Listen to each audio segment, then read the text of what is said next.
I don't know any fun facts about red pandas. I was going to do a shout out to the red panda, but Red Panda once escaped the Washington, D.C. zoo. So, what did it do? Did they shoot it? Was it wandered around the neighborhood, and eventually they caught it. Okay. Brought it back. They didn't have to kill it. Was it feral? I was at the zoo like the weekend before it escaped, and walked by the exhibit, and like at one spot, I was like looking at this panda hanging on a tree, and I was like, that dude could definitely jump over here. And then next week, he broke loose. I don't know if he heard me or read my mind or something. He saw it in your eyes. Yeah. He was like, wait a minute, what's that? What's that? Good Check it idea. out. Yeah. Be sure to edit this out so Jason's not prosecuted as an accomplice to this escape. The mastermind. Yeah, so just prepare to... It'll be great. It'll be perfect. Yeah, so just prepare to... Y'all motherfuckers don't watch us play throughout the year, to tell you the truth. I'm gonna be real with you, and I don't care if I get fined.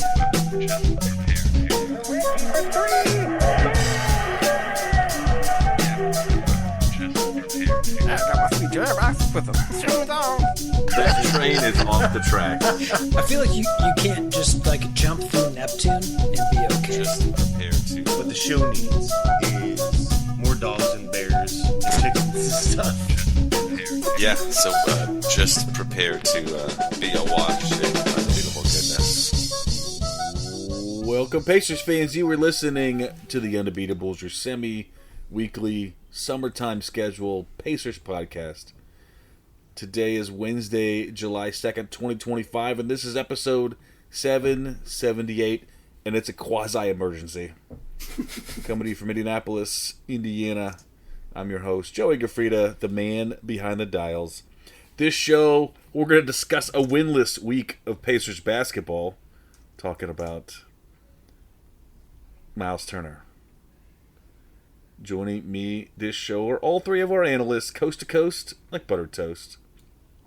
First, from the high school home of Jamison Brewer, from Silver Spring, Maryland, it's the doctor, Jason Triplett. What is up, Pacers fans? What is up, Undebeatables? Yeah, quasi-emergency. It's like being kind of pregnant, I think. Shout out to America. 4th of July coming up. Yeah. Happy birthday, USA. Shoot some fireworks. Burn some sparklers. Keep them fingers. Do whatever you gotta do. Yeah. From Asheville, North Carolina, he's our in-house bartender, mixing up the drinks in the crappy jingles, and part of the solution, John Colson. What is up, Pacer Nation? What is up, Undebeatables? Quick shout out to Mama Bear Colson. It's her birthday on the 4th. When she was growing up, she thought they did fireworks just for her birthday. And also, shout out Red Panda. Apparently fell at the Commissioner's Cup, the WNBA Commissioner's Cup, which was won by the Fever. She hurt herself, broke her wrist, but she's better now. I don't know if she's better now. She's out of the hospital. Her wrist is probably still broken. It's probably set, though. Mm-hmm. Probably. We hope. Well, and I saw, if you guys saw this, the WNBA, after this settled, the WNBA waived her, and they stretched her payments over the next 5 years. Really? Really? Yeah. Interesting decision. Harsh. Yeah, I think the WNBA is looking to win now, and so they're going a different direction. Well, before we get into the show, we remind listeners that they can support us, the longest running Pacers podcast. Hey, Harper. How's it going, buddy? Bad.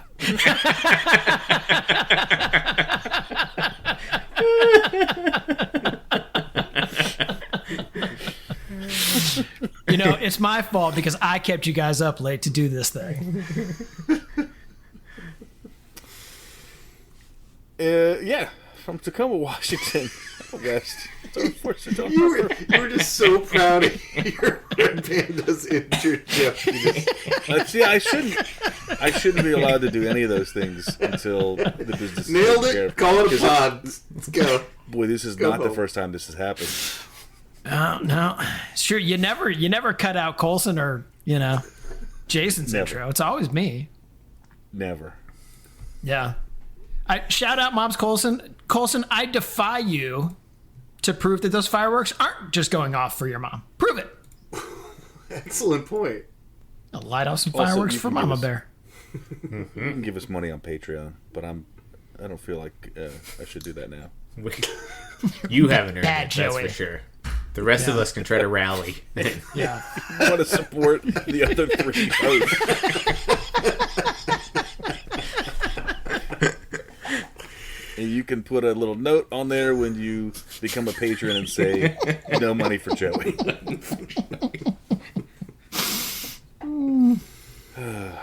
Guys, look, you got to give me a pass. I'm out of sorts. I was so excited, as were we all, about this last season of Pacers basketball. Pacers, of course, get to Game 7 of the NBA Finals. Tyrese Halliburton goes down, and hard-fought battle, but Pacers obviously can't get the chip. And the thing I called for was 0 changes. No changes at all. Even if this was before Halliburton, I wanted no changes. With Halliburton hurt, no changes. Just, I guess you have one more roster spot with him. So get a guard, and we'll run it back the best we can this year. And then the next year, when Halliburton's healthy, and let's do it again. Colson, what had happened? Well, the Bucks have Myles Turner now. And it's the Bucks. It's like the team we like the least in the NBA. So it seems the story has been that all the story, basically after the playoffs ended and the draft passed, they said, hey, the number one priority of this offseason, sign Myles Turner. And then the next story was Myles Turner signed by Milwaukie Bucks after Damian Lillard was waived. Which is wild. We'll get there. Which is wild. Carlisle said it was the number one priority of the offseason. Talked about how important he was to Myles Turner was to the scheme, but also the culture of the team. He gone. So the stories have been, I guess none of this is confirmed, but that particularly after, well, I guess specifically after the Halliburton injury, Simon didn't want to go into the tax. I think before the injury, that was the plan, as far as I can tell. But with that injury, knowing that this year, without Halliburton, this upcoming season without Halliburton, not the same sort of chance for a title run, and didn't want to pay the money. So that leaves us with no center, and he walked, so we get nothing back for it. I've heard malpractice used around that part of it a little bit, but what's the plan now? DeAndre Ayton was the other guy that has sort of been linked in talks to the Pacers, signed with the Lakers very recently, so he won't be joining the team. I don't know who our center is. Tony Bradley's your starting center right now.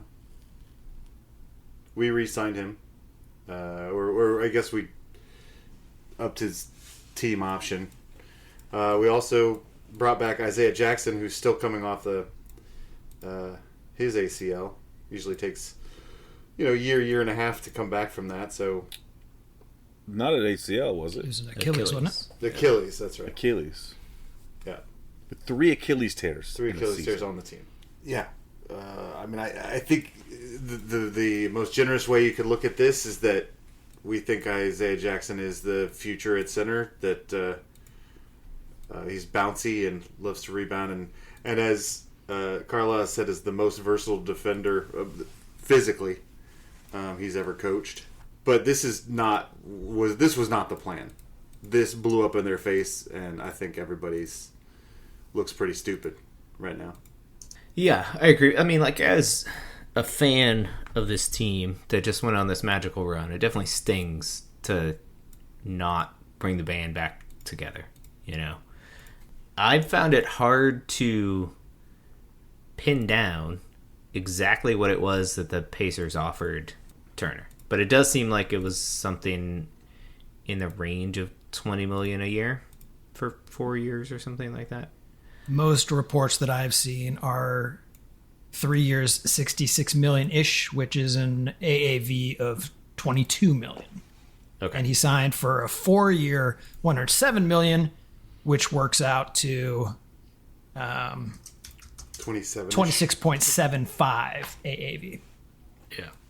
So, I mean, that's a big delta, right? I mean, that's, you know, a 25% difference, basically, on a per-year basis.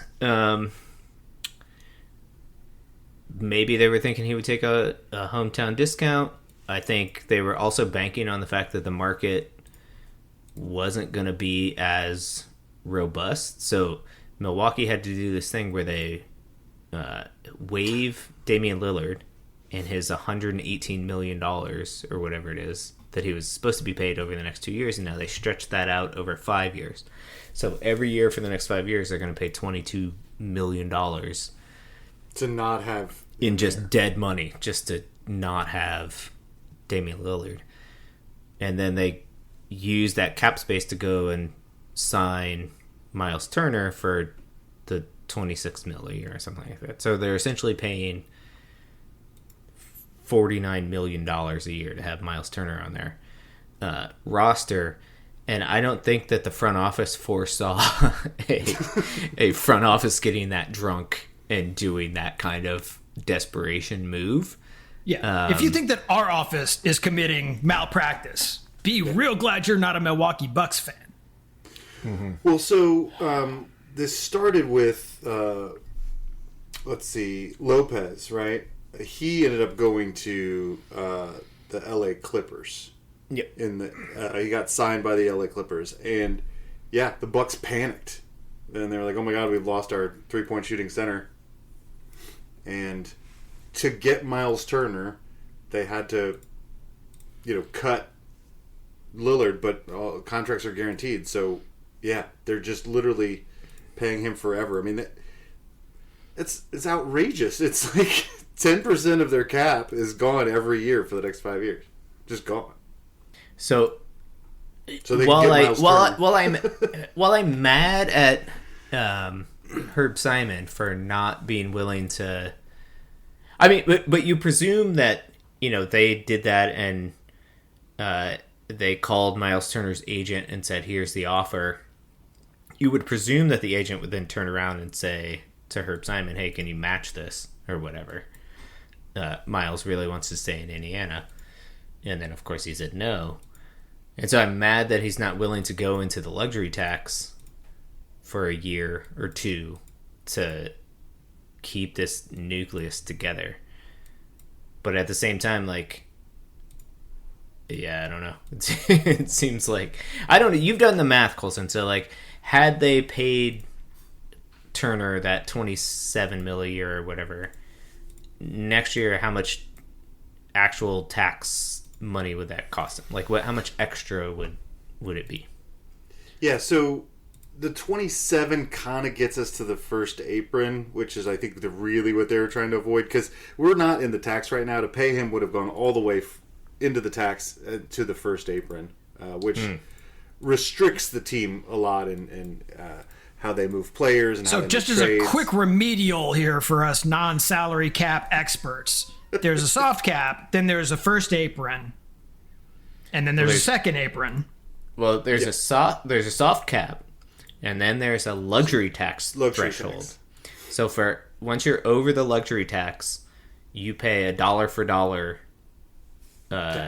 tax that goes into a pool that then gets distributed to the teams that don't pay the tax. Well, and but it escalates depending on how much over you are, right? It escalates on depending on how many years you have been in the luxury There's repeater tax. So there's like a repeater tax or whatever. But then beyond the luxury tax level, there's a first apron level. And then that kicks in. I believe it's $2 for every one, and then the second apron is $4 for every $1. I'm pretty sure. If you get into the second apron. Is that right? Jeebus. Yeah. In addition to the restrictions on player movement. Right. Basically, the owners put this in so that they wouldn't spend all their own money. Yeah. So my understanding is that the luxury tax is 187, just shy of 188 million. Mm-hmm. And then teams exceeding the tax line by 5 to 10 incur a penalty of $1.75, and then it escalates every $5 million increment from there. That's my understanding. Okay. There's a repeater tax on top of that, is my understanding. Okay. Well, the first apron kicks in at whatever it is. I think it's 194 million. So that's the first 5 million, right? So now you're like 250 or something. Right. Yeah. Right. Yeah. And so at that point, we would have been paying probably an extra $10 million on top of his $27 million, and it would have thrown a bunch of our flexibility in whack. So at that point, you're like, I get it. That's not great, but everyone's projecting that the cap goes up. Is going to go up about 7% next year. So within a year, we would be out of the first apron and almost clear of the tax. Much easier to move some pieces around the edges and get under that number, so you're not at a repeater and all that stuff.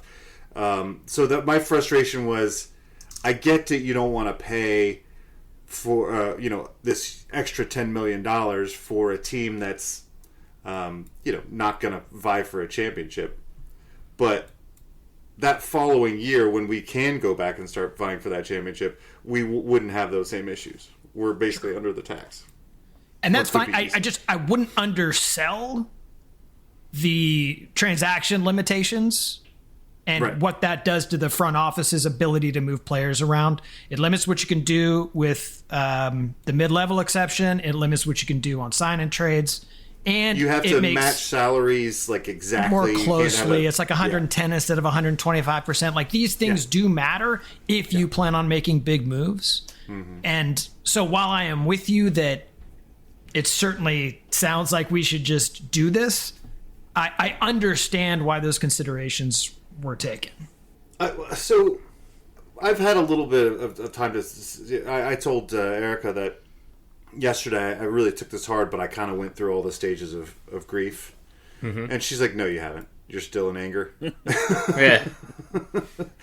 I found an article that said, and I didn't get a source. It was a, let's see. Source. Yeah, sources. Can't see the air quotes happening over there. I love it when Colson's own sources get air quotes. What did I say drunk last week that you're now quoting me on? This is from RG, which is some sort of website that seems to have real basketball writers. Okay. And it says real in or at least convincing AI. RG has learned that Turner would have stayed in Indiana for $25 million per year, but the organization would not move above their 3-year, $66 million contract offer, with no player option or fourth year. Oh, I don't know if that's So I've read that elsewhere too. So it may be that we were only $9 million apart. Yeah, that's really frustrating, and you can see why Turner and his agent would be pissed about that, and why they would walk away. Like, seriously? $9 million? We're not going to make this What's happen? interesting to me about that is not so much the delta between the 25 and the 22, but the hard line on 3 years versus 4 years. Like, What are they? I mean, Turner's numbers have been going down the last 2 years, right? So he's down in points the last 2 years. He's down in rebounds the last 2 years. He's down in field goal percentage the last 2 years. He's not on an upward trajectory, right? No. And he's turning 30 this next I thought year. 31. But I think he's 29 right now. Okay. Yeah. Yeah, 29 in 100 days. 29 in 100 days. That's right. Happy 100 days birthday. Yeah. No, yeah, and I mean, coming off of a postseason in which, his numbers were worse than they were in the regular season. I mean, not significantly worse. Significantly worse. The biggest difference is 3-point shooting. I mean, he dropped from shooting almost 40% to below 35%. In the NBA Finals, he was shooting 21% from the 3-point line. He was not playable, or not playable is not the right word. I just felt like the matchups or Carlisle found lineups that did not include Myles Turner that tended to be more effective. So if you're looking at all that, you're saying, am I going to take this risk and take on this money and these potential limitations in player movement for a guy that's not going to play in the biggest moments? I don't know. Yeah, I can understand how that enters the calculus, and they say, look, we think this is a fair price for what you give us. I mean, it sucks that you don't reward loyalty, or whatever, or longest tenured pacer. Yeah. But I mean, are you going to pay that much for vibes? Like, I don't, maybe. I mean, maybe you do. I mean, this team was so much based on chemistry, and the magic of this season was about the power of friendship, right? Like, Myles Turner wrote this beautiful long letter to the fans about, sitting through, working through all the tough times, and when the teams weren't good. He never had a coach that believed in him until, Carlisle. And his numbers were down, and the finals, he was real rough. And if he was a guy who was like, hey, Halliburton went down, I'm going to put this on my shoulders and show you something, maybe we feel different about this. But absolutely, if he would have put the team on his shoulders and given us a title, we would have paid him. Even if we lost, but he played really well. I think he was instrumental in getting. If he played really well, we would have won. He was instrumental in getting us there. Before I say anything else about Turner, I just want to make it clear that organizationally, I think it's super short-sighted to have a $3 billion ship and not be willing to throw $9 million at something, or even double that, $20 million, $18 million, if you think that thing is truly important, right? Because that is a rounding error on the valuation of your team. And team success affects that valuation. Teams that win championships are 20 to 25% more valuable. Teams that consistently make the playoffs are 5 to 15% more valuable. It's short-sighted to not take that into account. I agree with that. Just to echo that, like, I think what angers us as a fan base is how excited we were about this team and how much money clearly was made by this franchise on this playoff run. Sure. And to then say to your fans, who already just got a slap in the face by their franchise player going down with an Achilles injury in Game 7 of the finals, nah, we're gonna do something else. We're not gonna keep the band together. It sucks, I think. Yeah, and it sucks because it's not solely a basketball decision. It's a financial one, and I understand those things are connected, but that is the part that's so frustrating. Because what are we in this for? What are you doing this for? Like, we're here to win a championship, like, and play really good basketball. Like, if you don't want to do that, then sell the team to somebody that does. I don't know. So the thing that really surprised me about the reaction that was out there is how mad everyone was at ownership, and no one had a bad word to say about the longest tenured Pacer jumping ship to a rival. And while $9 million a year is a lot of money, he already has generational money, right? Like, what should matter to him now is happiness. And if that happiness is not here, and he wants to go test and see how happy he will be playing next to an unhappy superstar in Milwaukee who will probably be gone in a year, then I guess go for it. Our front office made what they thought was a market offer, and I didn't hear anyone else beating that offer, by the way, except Milwaukee. Until Milwaukee got drunk. Yeah, exactly. I think that some writer came up with, they mortgaged their mortgage for a sports car. Right, yeah. And, by the way, not a sports car. Nice Buick. A minivan. Nice minivan. And like, I know that Simon is much, much richer, but like the actual difference in having $150 million and $3 billion, I mean, you still have everything. If you have enough money to commission life-size Lego stuff, your needs are met. Right. Yeah. That's a fair point. If he's not happy here enough to take the money, a fair offer that was made to stay with his team, then maybe he's not happy for $2 more million either. And maybe our locker room in the long run will be better without him. And we know for a fact that Milwaukee just blew the hell up. So while we're not thrilled, here's the silver lining. Milwaukee's screwed, man. Yeah, they're screwed. Well, yeah, I like your theory, Colson, that maybe this is a long con. Maybe he is super loyal to this team, and he was like, he's going full Mark Jackson, screw over the Bucks, and then they're gonna be upset, and then we'll trade back for this dude or something. This is the old the Mark Jackson move. Yeah, I love it. I mean, God, it's a fair point. It's a fair point. Well, and also there's going to be no one to pass him the ball. I mean, the Myles Turner, Halliburton pick and pop, pick and roll. It's one of the top in the NBA, and who's going to pass him the ball? I mean, they don't have guards. Certainly not Damian Lillard. Oh, Malik Beasley's not going to be doing it either. Malik Beasley he can throw him some good, gambling some good tips? over/under advice. Yeah.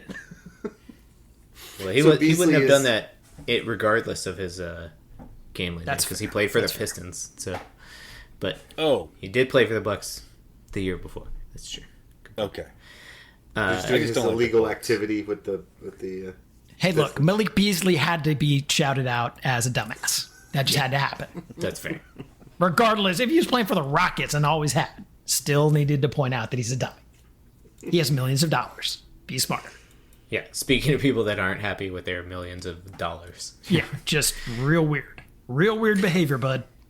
Yeah. But we've seen this before, though. I mean, this is not the first time that we've just been off by a few $1 million and lost. I mean, Joey remembers quite well with Lance leaving because the Lakers paid him $3 million more a year or whatever it was. Sure. Well, he went to Charlotte.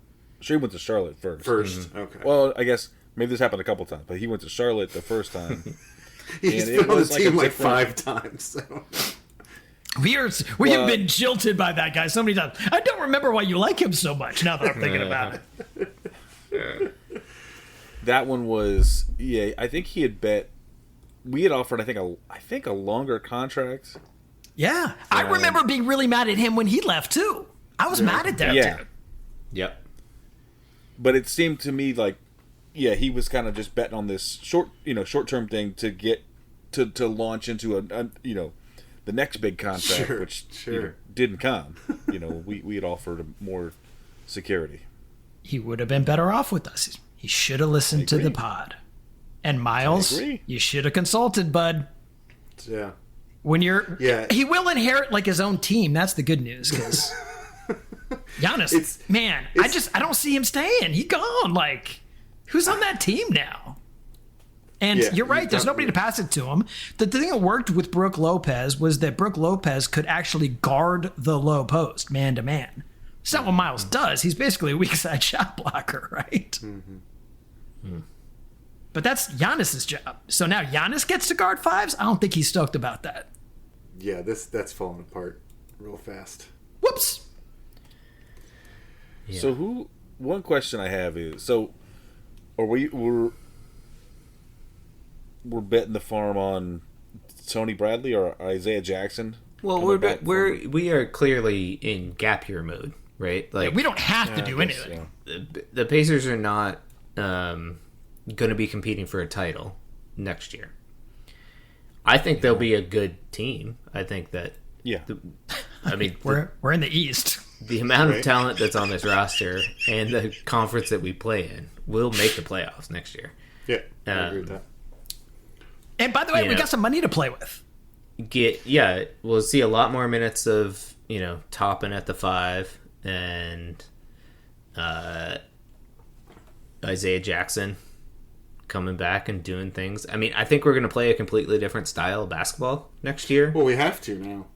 Well, yeah, for sure. Do we? But I mean, I don't know. I thought Halliburton was the straw that stirred the drink.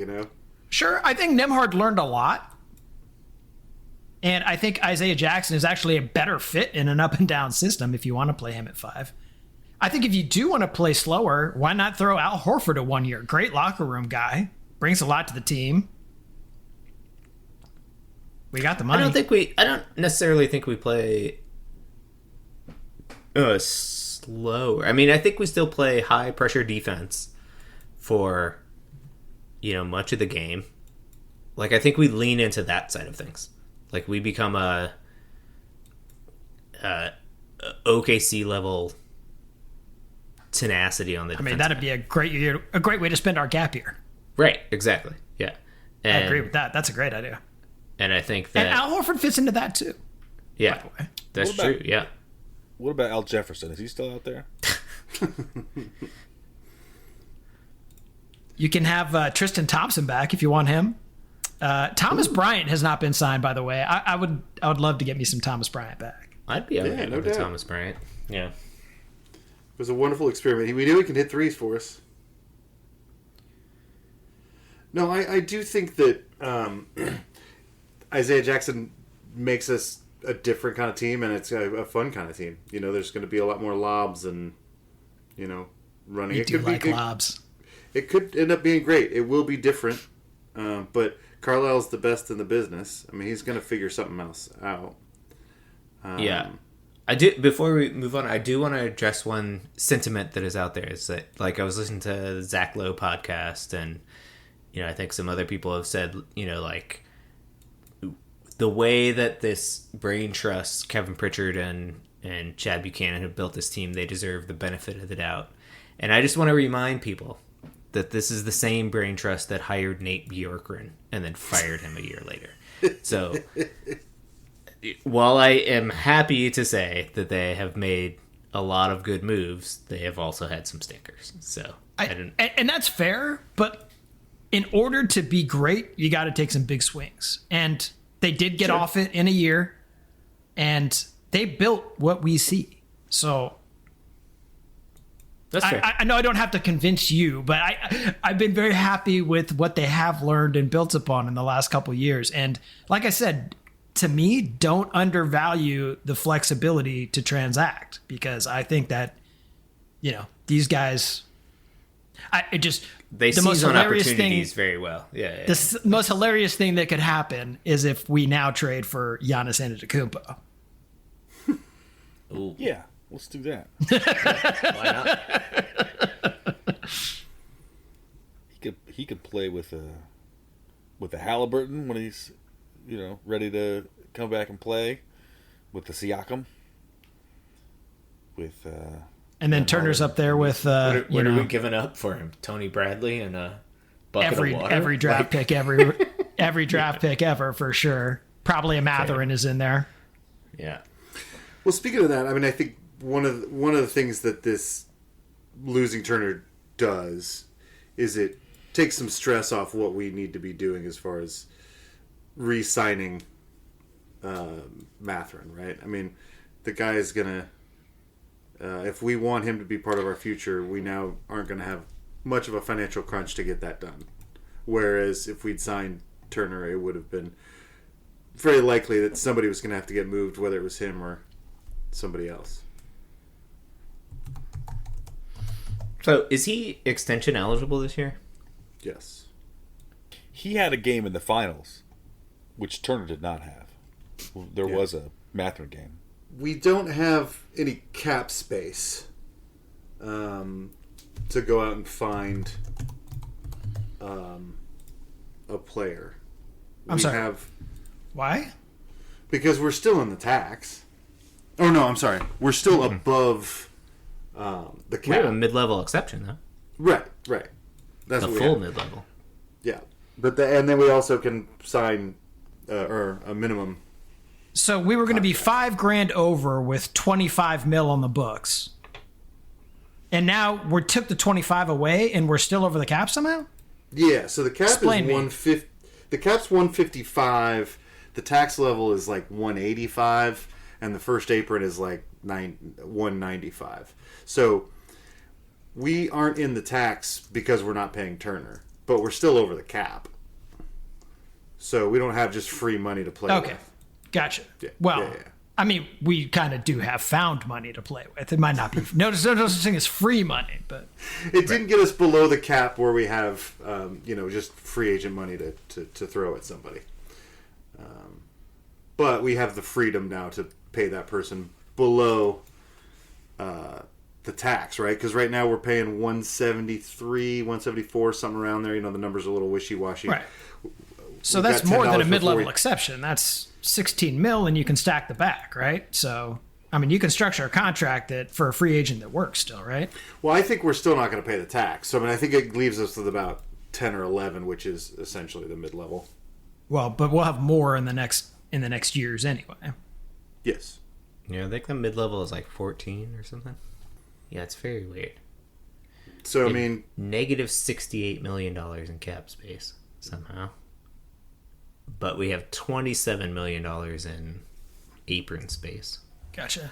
Yep. So 25-26, standard MLE 14.1, taxpayer MLE 5.8, room MLE 8.7 for 25-26. Yeah. From a real site, thank you, Hoops Rumors. If we wanted, we could just extend Benedict Matherin with that free $10 million, and he starts getting paid $20 million. Because he's getting paid $9 right now. Mm-hmm. And just keep him around. That'd be a very fair price for a guy who comes off the bench. We'll see if his agent agrees with you. Right. Exactly. So, to get back to Joey's concern, are there free agent centers out there outside of Thomas Bryant? We just saw, so a name that got floated around was DeAndre Ayton, who just signed with the Lakers for 16 mil or something like that. I don't know. After having been paid to leave the Portland Trail Blazers.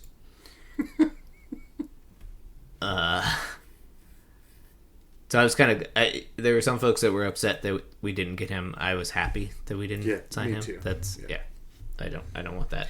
There was part of me that was like, maybe the joy of this team could bring him because if you look at him statistically, he is what the hell we need, right? Like he's a great fit. Like he can run, he can jump, he can rebound, he can PlayStation. Maybe the joie de basketball could be instilled, but then I thought harder about it, and I was like, nope, it's never gonna happen. Yeah, because there's always like new games coming out. Like, God, I can't get off the PlayStation. Why would I think he could?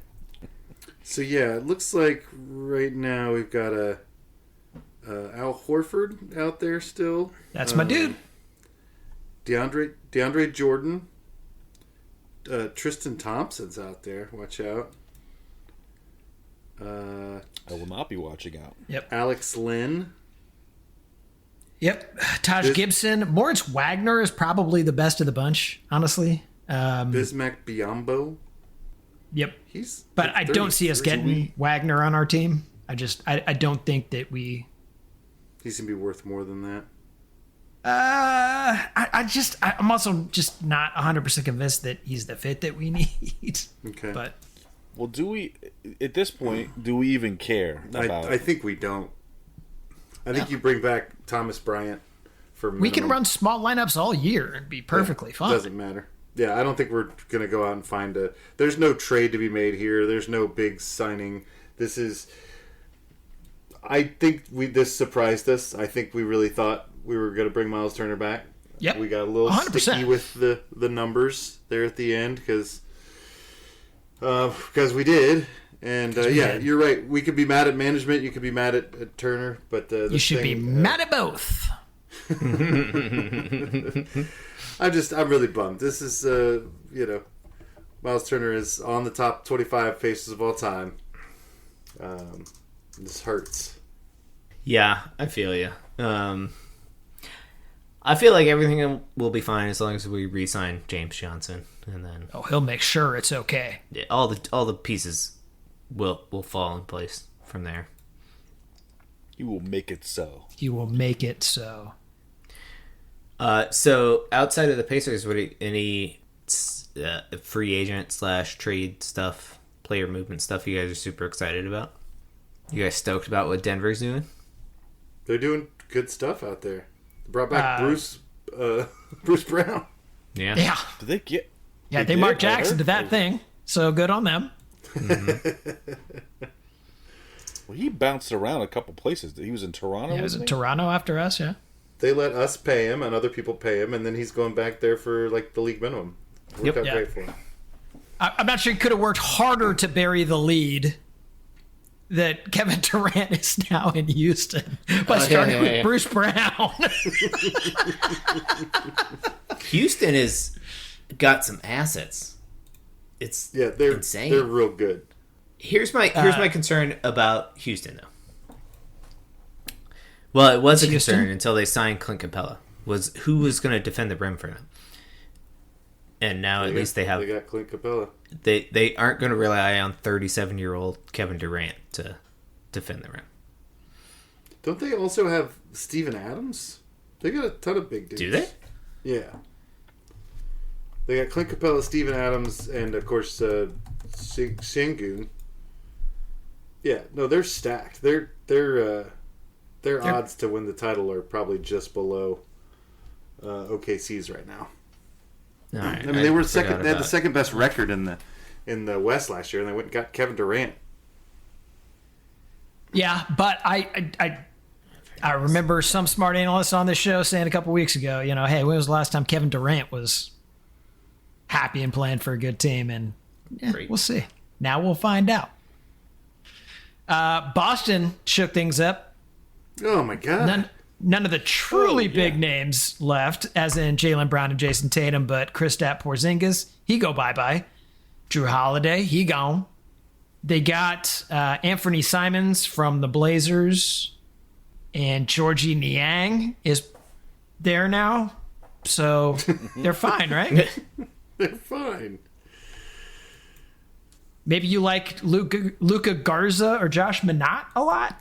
Oh yeah, didn't they? They also lost. Didn't they lose their backup center? Well, Horford is a free agent, so he hasn't re-signed with them. Cornette went to the Spurs. Yeah, I said Luke Cornette. Yeah. Oh yeah, you said that. Okay, sorry.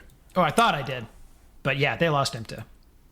I just daydreaming about signing Damian Lillard. Just cause, and get Giannis.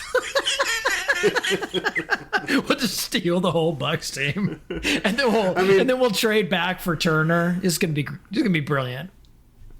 We'll turn Milwaukee into a crater. We just could have Halliburton and Lillard like rehabbing together. It'd be great. Well, I'm real mad. I'm real pissed. I'm real sad. Like I said, I've had some time to figure out what the money looks like. But this team was really, really, really special. And yeah, I think we all thought we were just gonna let them do it again. And I guess that's not how this. And it seemed like we were going to. It was like that was the other thing too. It was like keeping the core together was something that Halliburton talked so much about. One of the reasons why we were successful last year. It was the same guys from the year before. This might be a huge bummer, and so hopefully it's not, and you can talk me out of it.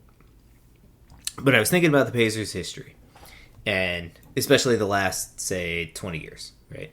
25 years.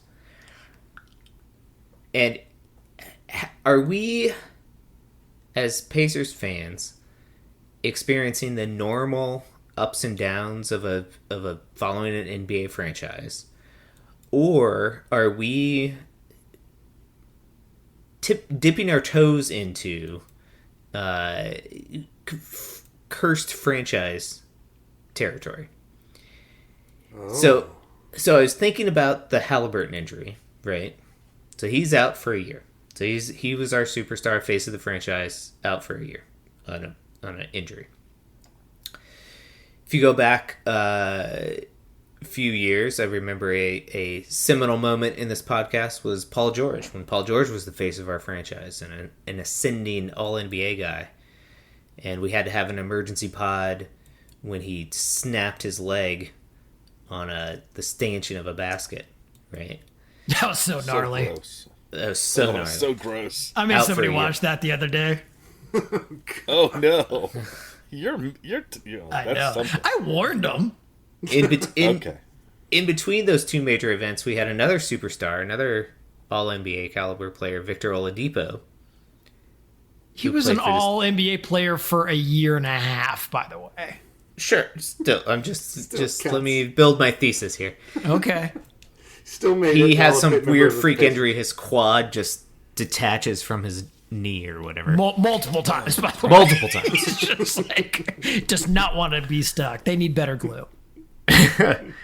And then, so those three things, those are Clipper-esque superstar injury things to me. Just freak things that shouldn't happen to your superstar. And then you add on to that the precipitating event of sort of everything that has happened for the past 20 years, the Slam Malice magazine? and the Palace. Oh, Right? okay. No, that was, I mean, that's a whole nother thing. But Sorry. like those are like pretty major traumatic events for a franchise to go through, right? Sure. Yeah, no, I mean, Yes. Malice in the Palace is like, yeah. I mean, it's one of the worst things to ever happen to a franchise in any sport, in any place, in any time. Since, we were feeding people to lions. Okay.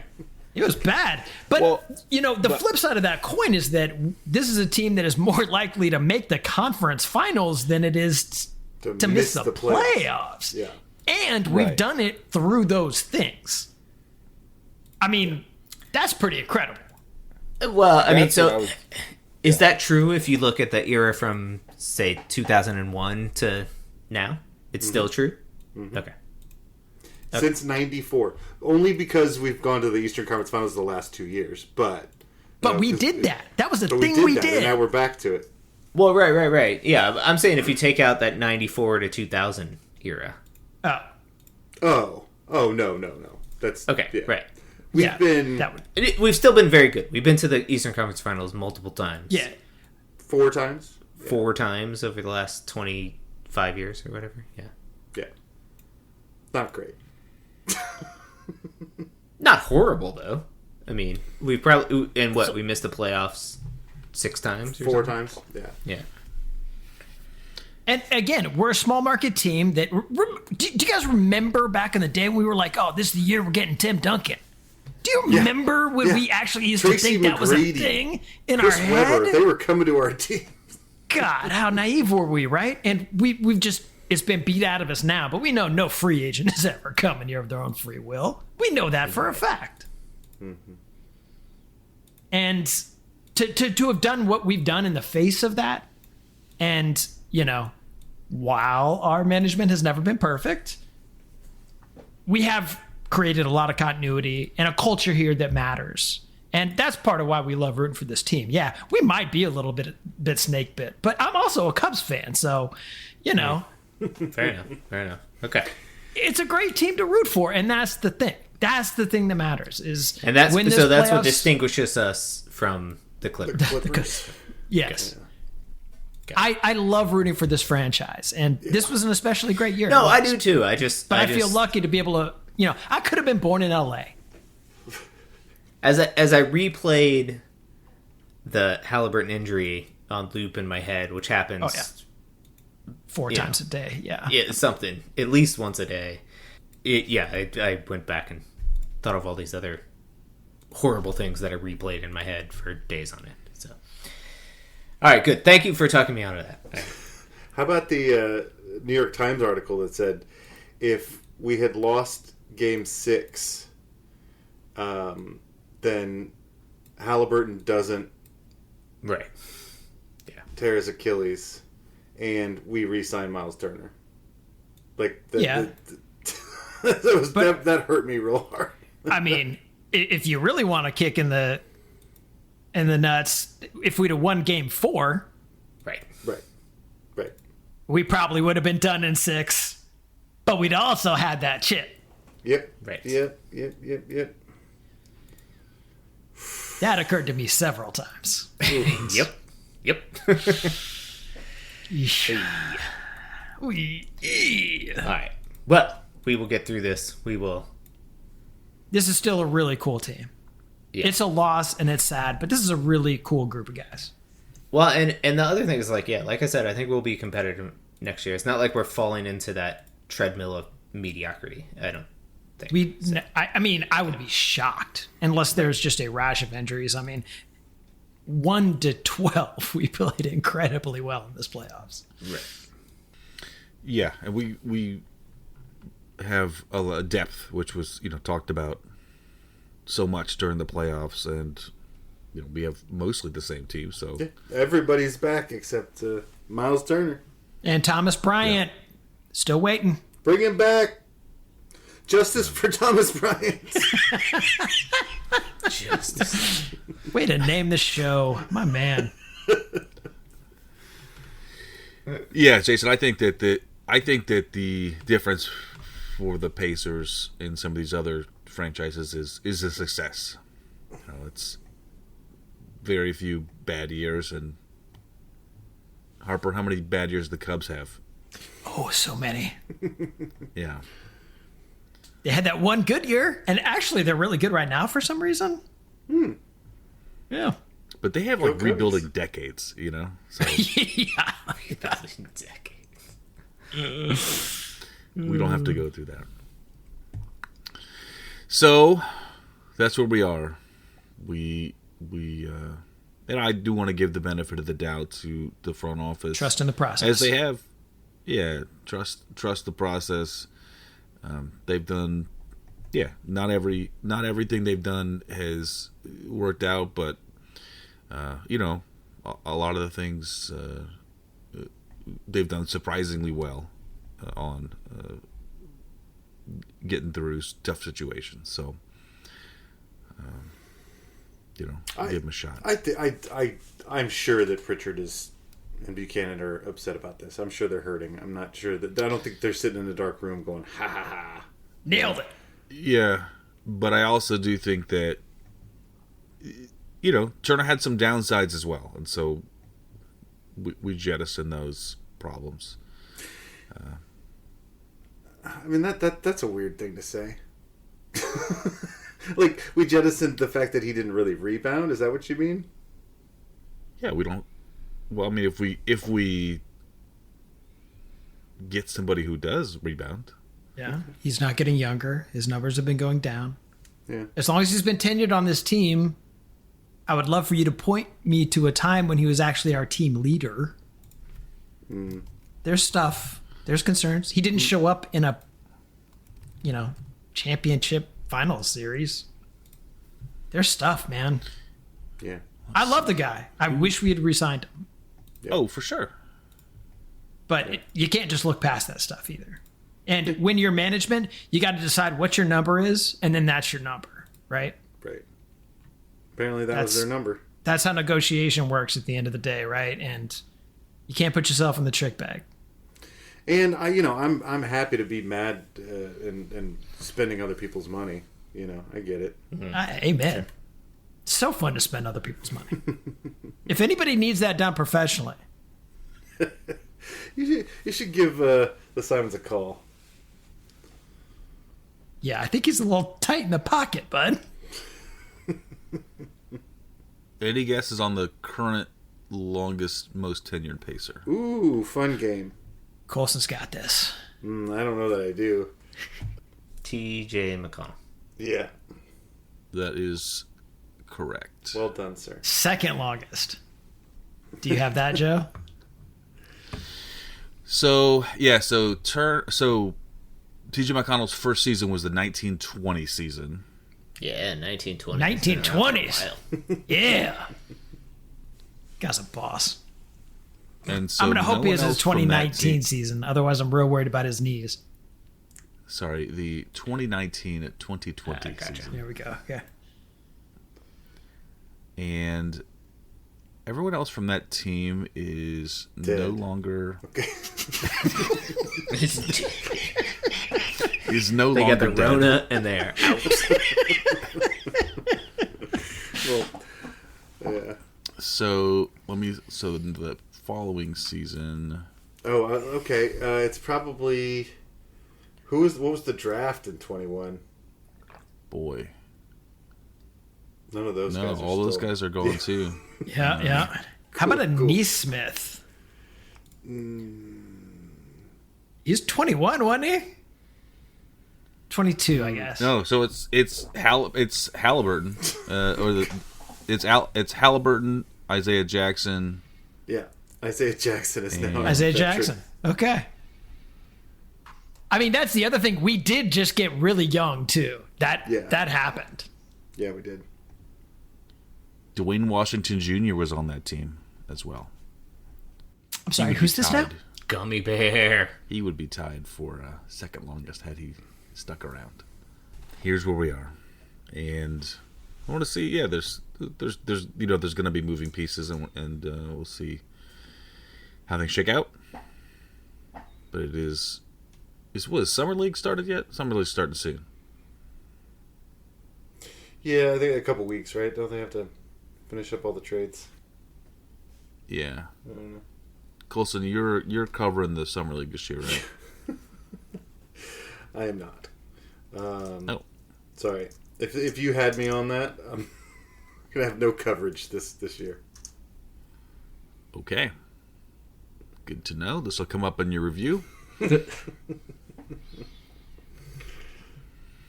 All right, team. Well, thanks for talking through or letting us talk through the shenanigans that have been going on. This is a big change in the franchise. Turner's, been our constant, and while he's not been the most reliable, you pretty much knew what you got with Myles Turner, and we liked what we had. And I do wish him the best in his future, but I think the Bucks are in for it. Maybe we should position ourselves to pick up Giannis. July 5th, it seems like Summer League starts, so it's coming up soon. Okay. All right. Well, happy birthday, America, too. And until next show, you can find us on Twitter. We are at Undebeatables. We are on Facebook.com/TheUndebeatables. Our website is TheUndebeatables.com. There's a contact form there. You can use that to send us a message. Shout out at TheUndebeatables.com is our email address. And the website/store is for merch. For the architect, Donnie Walsh, and our once and always Hall of Fame coach, Bobby Stickleonard. Turn out the lights, the party's over. Thank you, Myles. Yeah, I really thanks, thought he man. was going to retire a Pacer. Maybe he still will. Like I said, Yeah. Yeah. He's one of those guys you'd bring back even if it was a 10-day at the end just to... Sure. Been a soldier for a long time. He had just set a bunch of franchise records. He has a bunch of franchise records. Yeah. What is he? Third all-time in blocks? And no, I think he's first all-time in blocks. Oh, he's first. Yeah. First all-time in blocks. That'd be weird if he had a bunch of records and that wasn't one of them. No. Yeah. He's first all-time in blocks. He's like fourth in three-pointers, and then he's like 40th in rebounds. God, he's probably disturbingly close to Reggie somehow, right? Just because of the sheer volume that people shoot now. Oh, yeah. I don't think so, but I closer than you think. Yeah. Yeah, that's probably accurate. Let's see. Myles Turner, 1,412 blocks, number 1. Yay. Oh, man. Oh, man. Oh, man. I'm bummed. Freaking Milwaukee. That's the thing. Come on, man. That hurt. 9th in total rebounds. Not 40th. Colson. Not 40th? Yeah, I don't know why he caught a stray on the way out the door from me for no reason. I love the man. 6th in games played. Wow, that is higher than I would have thought, actually. Yeah. Guess it makes sense. Yeah, I mean, it's there. 10 seasons. Yeah, it's a long time, man. There ain't a lot of Reggie Millers and Rick Smiths in the world. There's not. You got, remember when we, Joe, you and I went to the draft party when we got Myles Turner? Oh, yeah. He was our guy. Yeah, he was our guy, and that was Gate. Boy. Gate. I remember we talked to, that was the same when we were at where we were talking to some of the radio guys, and they were convinced that David West was coming back, and he did not. I think that was the same year. Yeah, I think so too. You know what I always forget? Devin Booker went 13th in that draft.